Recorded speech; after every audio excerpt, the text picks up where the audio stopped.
जय Maharashtra news Mumbai. आणि आता पावसासंदर्भातील काही महत्त्वाच्या बातम्यांचे वेगवान अपडेट घेऊयात। आज मुंबईला ऑरेंज अलर्ट देण्यात आलेला आहे, तर पुढील काही तास मुंबईसाठी महत्त्वाचे आहे। तिकडे गोंदियामध्ये काही भागांमध्ये संततधार पाऊस सुरू आहे, तर धान पिकांना संजीवनी मिळाली आहे, तर धान रोवणीला देखील आता वेग आलेला आहे। शेतकरी सुखावला आहे। पुण्यातील पाणलोट क्षेत्रामध्ये मुसळधार पाऊस सुरू आहे। खडकवासला धरण 73% भरलं असून नदीपात्रामध्ये नागरिकांनी उतरू नका असं आवाहन आता प्रशासनाच्या माध्यमातून करण्यात आलंय।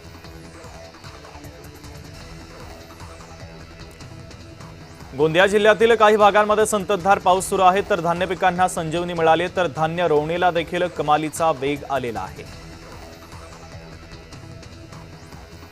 पुण्यातील पाणलोट क्षेत्रात मुसळधार पाऊस सुरू आहे। खडकवासला धरण 73% भरलं असून नदीपात्रामध्ये नागरिकांनी उतरू नका असं आवाहन आता प्रशासनाच्या माध्यमातून नागरिकांना करण्यात आलंय।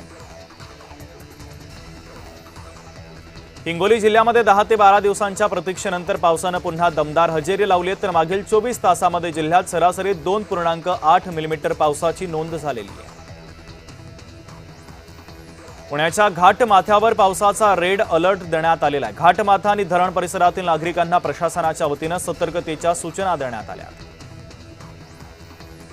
छत्रपती संभाजीनगरमधील अनेक भागांमध्ये पावसानं दमदार बॅटिंग केली, तर पावसानं बळीराजाला मोठा दिलासा मिळालेला आहे। कापूस, मका आणि भुईमूग यासारख्या खरीपाच्या पिकांना या पावसाचा मोठा फायदा होणार आहे।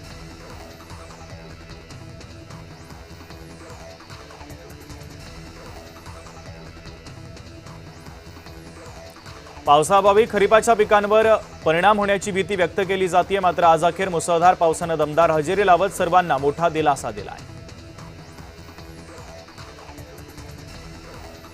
बारामतीमध्ये मुसळधार पावसाला सुरुवात झाली। यावेळी जोराचा पाऊस पडत असल्यानं शेतकऱ्यांमध्ये आनंदाचं वातावरण आहे, तर शेतकरी